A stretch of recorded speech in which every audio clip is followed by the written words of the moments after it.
Astro Sekar YouTube channel நேயர்களுக்கு அபிராமி சேகரின் அன்பான வணக்கங்கள். மிதுன லக்னத்தில் பிறந்த உங்களுக்கு இந்த ஏப்ரல் மாதம் எப்படி இருக்குது அப்படிங்கிறத பார்க்குறோம். இது வரைக்கும் நீங்கள் எல்லாம் நிறைய பேர் ராசி பலன் பார்த்துட்ருப்பீங்க. எல்லாருக்கும் உங்களுடைய நட்சத்திரம் தெரியும், உங்களுடைய ராசி தெரியும். நிறைய பேருக்கு உங்கள் லக்னம் தெரியும், நிறைய பேருக்கு உங்கள் லக்னம் தெரியாது. ஆனால் லக்னத்தின் அடிப்படையில் இருக்கக்கூடிய பலன்கள் தான் நம்ம வாழ்க்கையில் பிறப்பிலிருந்து இறப்பு வரைக்கும் கடைசி வரைக்கும் ரன் ஆகிறது. ஏன் லக்ன பலன் பார்க்கணுன்னா, உலகத்தில் நம்ம எந்த மூலையில் பிறந்தாலும் அந்த ஊரினுடைய சூரிய உதயத்தை வச்சு தான் லக்னம் கணிக்கப்படுகிறது. அப்படி இருக்கும்போது லக்னங்கிறது நம்முடைய ஆன்மா, சோல் மாதிரி.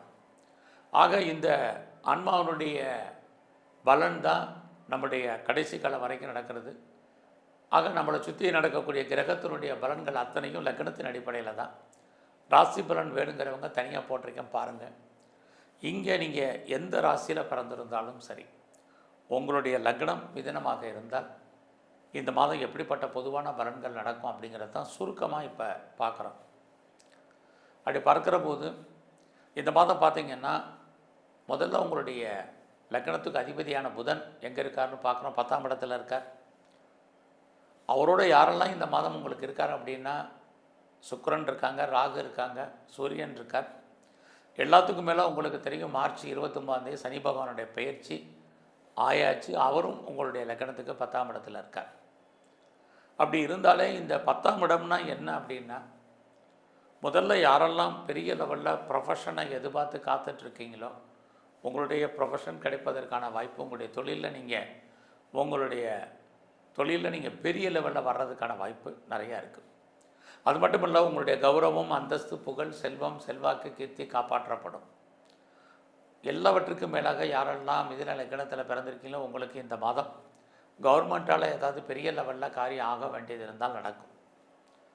அது மட்டுமல்ல, இந்த மாதத்தில் நீங்கள் யாரெல்லாம் பெரிய லெவலில் இண்டஸ்ட்ரியல் ஆரம்பிக்கணும், ஒரு தொழில் முனைவோராக வரணும், ஒரு பெரிய லெவலில் ஸ்டார்ட் அப் கம்பெனி ஆரம்பிக்க நினைக்கிறவங்களோ அத்தனை பேருக்கும் இந்த மாதம் அதற்கான வாய்ப்பு, சந்தர்ப்பம், ஆப்பர்ச்சுனிட்டி நிறையா இருக்குது. இந்த வாய்ப்பை பயன்படுத்திங்க.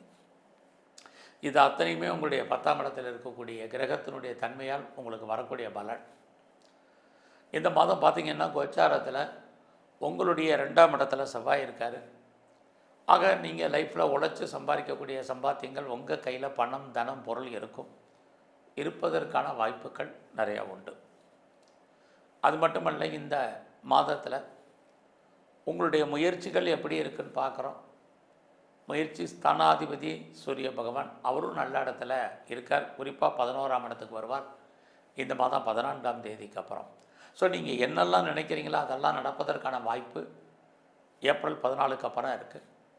உங்களுடைய லைஃப்பில் உங்களுடைய எய்ம் என்ன, உங்களுடைய கோல் என்ன, அதை எப்படி அச்சீவ் பண்ணுறது அப்படிங்கிற பிளானை இந்த மாதம் 14ஆம் தேதிக்கு அப்புறம் பண்ணுங்கள்.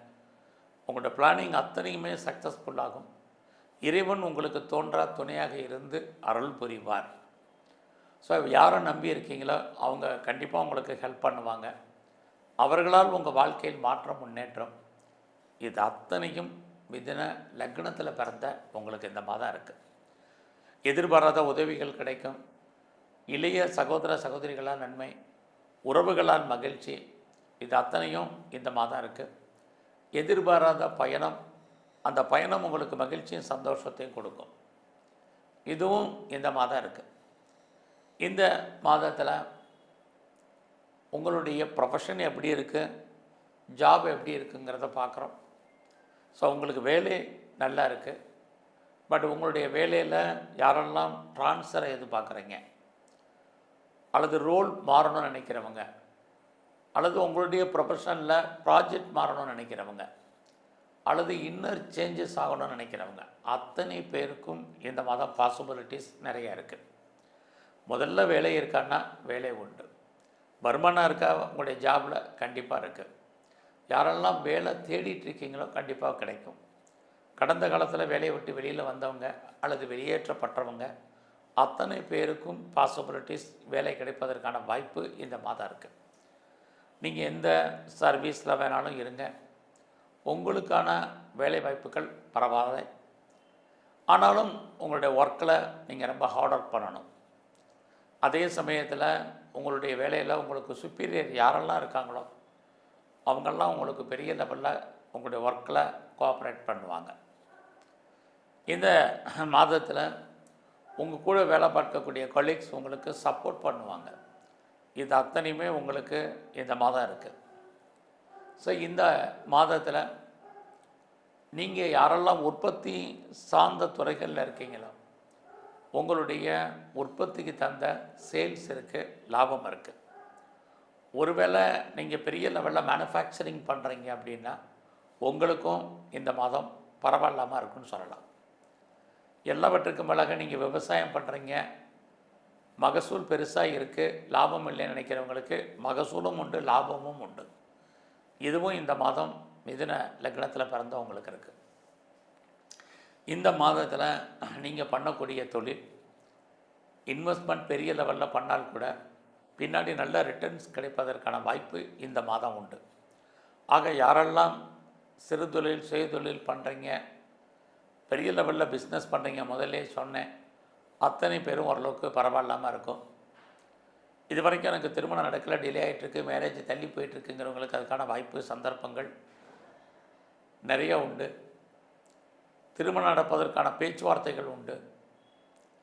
இதுவும் இந்த மாதம் இருக்குது. இந்த மாதத்தில் மிதுன லக்னத்தில் பிறந்தவங்களுக்கு எஜுகேஷன் ரொம்ப நல்லா இருக்குன்னு சொல்லலாம். யாரெல்லாம் பெரிய லெவலில் கோர்ஸ் படிக்கிறீங்களோ உங்களுக்கு ரொம்ப நல்லா இந்த மாதம் உங்களுடைய கல்வி இருக்கும். இந்த மாதத்தில் மெயினாக நீங்கள் உங்களுடைய ஃப்ரெண்ட்ஷிப்பை மெயின்டைன் பண்ணுங்கள். 11ஆம் தேதிக்கு அப்புறம் தான் உங்களுடைய நட்பு வட்டாரத்தால் நன்மை. அது வரைக்கும் நண்பர்கள் உங்களை விட்டு பிரிஞ்சு போக வேண்டிய காலம் அல்லது அவர்களை விட்டு நீங்கள் பிரிஞ்சு இருக்க வேண்டிய காலங்கள் இருக்குது. இதே தான் உங்களுடைய மூத்த சகோதர சகோதரிகளுக்கும்.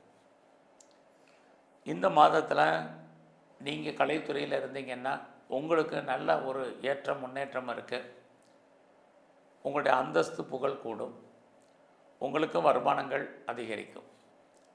இந்த மாதம் நான் பெரிய லெவலில் ஷேரில் இன்வெஸ்ட்மெண்ட் பண்ணணும்னு நினைக்கிறேன், இல்லை ஏதாவது ட்ரேடிங் பண்ணணும்னு நினைக்கிறவங்களுக்கு பரவாயில்லாமல் இருக்குது. அது மட்டும் இல்லை, நான் மியூச்சுவல் ஃபண்டில் இன்வெஸ்ட்மெண்ட் பண்ணலாமான்னு நினைக்கிறேன். ஏதாவது லாட்ரி டிக்கெட் வாங்கலாம், நம்பர் வாங்கினா விழுகுமா, ரேஸில் ஏதாவது தேருமா அப்படிங்கிறவங்களுக்கு பரவாயில்லை. ஆக இந்த யூக வணிகங்கள் பரவாயில்லைங்கிறதுக்காக நீங்கள் ஏதாவது கடன் வாங்கி பெரிய லெவலில் கிரிப்டோவில் வேறு ஸ்பெக்குலேஷனில் ஈடுபட வேண்டாம். உங்களுக்கு என்ன கிடைக்கணும்னு உங்கள் ஜாதகத்தில் இருக்கோ கண்டிப்பாக கிடைக்கும். ஆக இந்த மாதம் உங்களை பொறுத்த வரைக்கும் உங்களுடைய குழந்தைகள் இருந்தால் குழந்தைகளுக்காக செலவு பண்ண வேண்டிய காலம், குழந்தைகள் உங்களை விட்டு பிரிஞ்சு இருக்க வேண்டிய காலம், அல்லது அவர்களை விட்டு நீங்கள் பிரிஞ்சு போக வேண்டிய காலங்கள் இருக்குது. உங்களுக்கு புதுசாக லவ் அஃபேருக்கான பாசிபிலிட்டிஸ் உண்டு. இந்த லவ் சக்ஸஸ் ஆகிறதுக்கான வாய்ப்புகள் இந்த மாதம் குறைவு. ஸோ இந்த மாதம் முழுவதுமே நீங்கள் உங்களுடைய ஹெல்த் கண்டிஷனில் கொஞ்சம் கான்சன்ட்ரேட் பண்ணுங்கள். உடம்பில் நோய் எதிர்ப்பு சக்தி குறைவாக இருக்கும், இதை மெயின்டைன் பண்ணுங்கள். இந்த மாதம் முழுவதுமே நீங்கள் பார்த்தீங்கன்னா எங்கெல்லாம் விநாயகர் இருக்காரோ அவரை நல்லா கும்பிட்டு வாங்க. இந்த மாதத்தில் நீங்கள் துர்க்கையை காளியை வழிபாடு பண்ணுங்கள். சந்தர்ப்பம் இருக்குது, வாய்ப்பு இருக்குன்னா சித்தர்களுடைய ஜீவ சமாதி போய் தரிசனம் பண்ணுங்கள். அது இல்லாமல் பெருமாள் ஸ்தலத்தில் இருக்கக்கூடிய நரசிம்மரை வழிபாடு பண்ணுங்கள். இன்னும் உங்கள் வாழ்க்கை சிறப்பாக இருக்கும். நன்றி, வணக்கம்.